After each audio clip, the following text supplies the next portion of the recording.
Training లేకపోతే doctor పీక కోసం తెలియదు, కడుపు కోసం తెలియదు. ఇందులో కూడా ట్రైనింగ్స్, మీటింగ్స్, 3 నెలలు మీటింగ్ అటెండ్ కావాలి. చాలా మంది ఒకటేసారి వస్తారు. మన పిల్లలు రోజు స్కూల్ పోతున్నారు. ₹1,00,000 పెట్టి పిల్లల్ని చదివిస్తున్నాం. 10th క్లాస్ అయినా ఏదైనా 10th క్లాస్ అనుకోండి, 6 నెలలు ఇక్కడ ఉండి 6 నెలలు ఆంధ్ర పోతున్నాం. సంవత్సరం మొత్తం ఒకటేసారి చెప్పండి. టీచర్ చెప్తుందా? చెప్పదు. చెప్పిన పిల్లోడికి అర్థం కాదు. మనోళ్ళు ఒక్క మీటింగ్ వస్తున్నా మొత్తం అర్థమైన అంటారు. ఒకటే రోజు ఏది అర్థం కాదు, చెప్పినా కూడా అర్థం కాదు.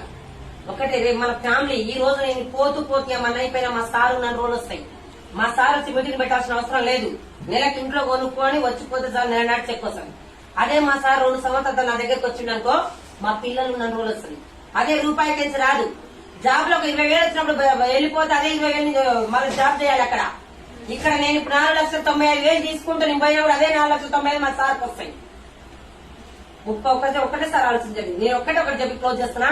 ధనవంతుడు కావాలంటే భూమి మీద ఎన్నో ఉన్నాయి. ఒక పేదవాడు ధనవంతుడు కావాలంటే ఏకైక మార్గం విస్తృత.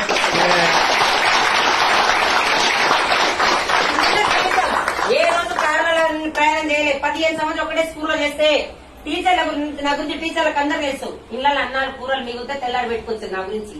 ఆయమ్మ పాప ఇన్ని రోజులు చేస్తుంది, ఏం లేదు బీదదని. అలాంటి 12 కాగానే పిల్లల టీచర్ క్లాసులకు పోతే వాళ్ళ కూరలన్నీ తీసుకొచ్చి తినే స్థాయి నాది. అలాంటిది ఒక అవకాశం పట్టుకుని పోయిన డిసెంబర్ లో ఫ్లైట్ ఎక్కి థైలాండ్